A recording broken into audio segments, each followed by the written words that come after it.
Here is our second topic, which is going to be why Matthew Hagee feels we should be following God's law and not man-made laws. Let's get into that. Here we go.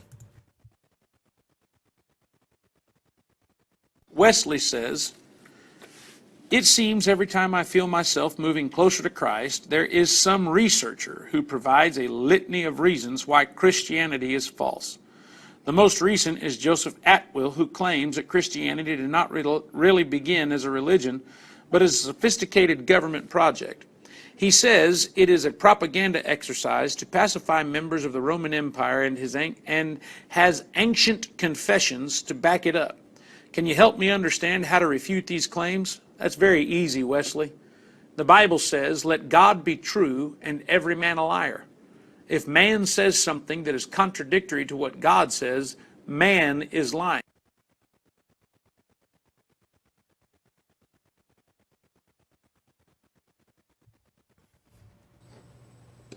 Ned? No, I wanted to go first if you don't mind. Oh, yeah, sure. I'm sorry. Go ahead. I had the wrong one. I can't think of a better example of someone actively fighting to not have to think critically about anything.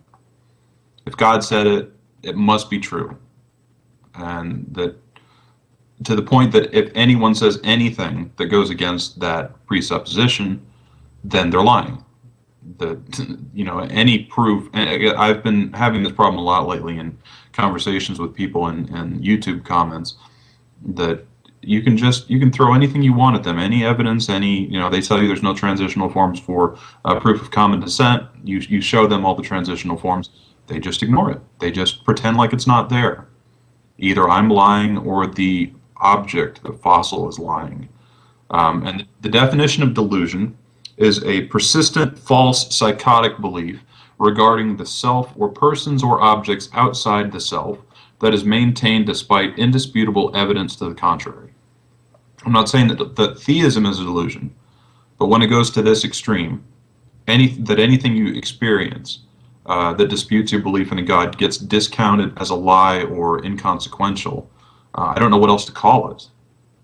I mean, like Lawrence Krauss said, there are good theists out there. There are intelligent, honest theists out there who really do care about what's true, even if they can't move away from theism or even a literal interpretation of theism. That doesn't mean that they're deluded, but there are some beliefs, like saying that anything that disagrees with your faith is a lie. That is the clearest example of a delusion that I think I've ever seen. Ned? Yeah, I mean, I think that wraps it up. I mean, it just absolutely drives home the point that there are some people out there that, independent of what shows up, will not give up their dogmatic claims.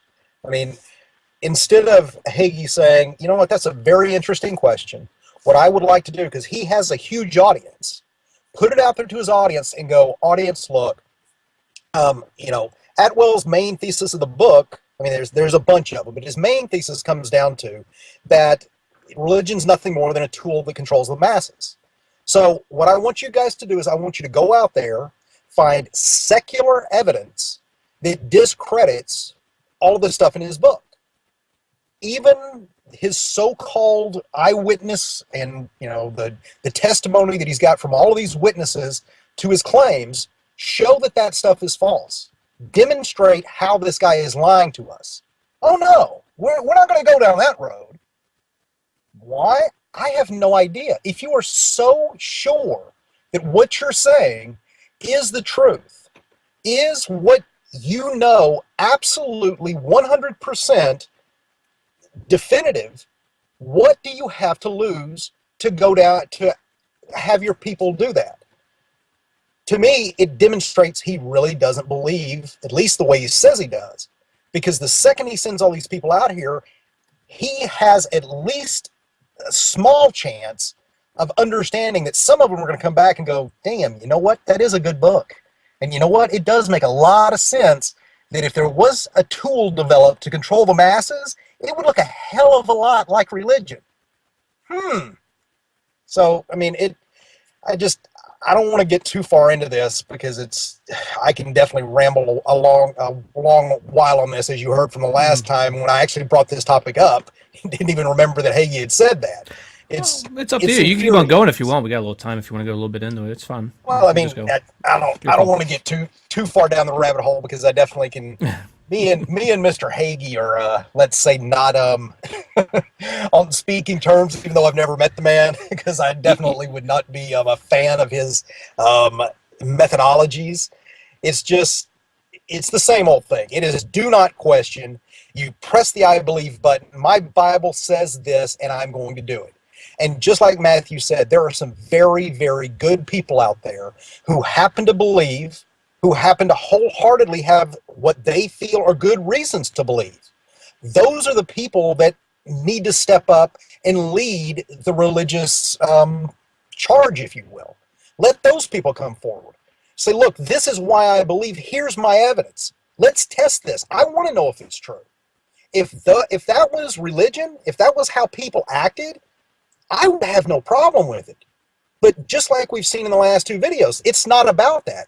It's not about, like Eric and his buddy said, it's not about, hey, let's look at what education is and let's try to do the best job with the facts as we know them. Oh, hell no. Let's take the Bible, put that first.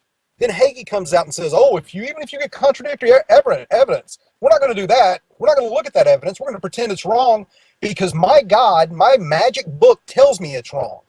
No, I can't be honest enough to actually investigate it.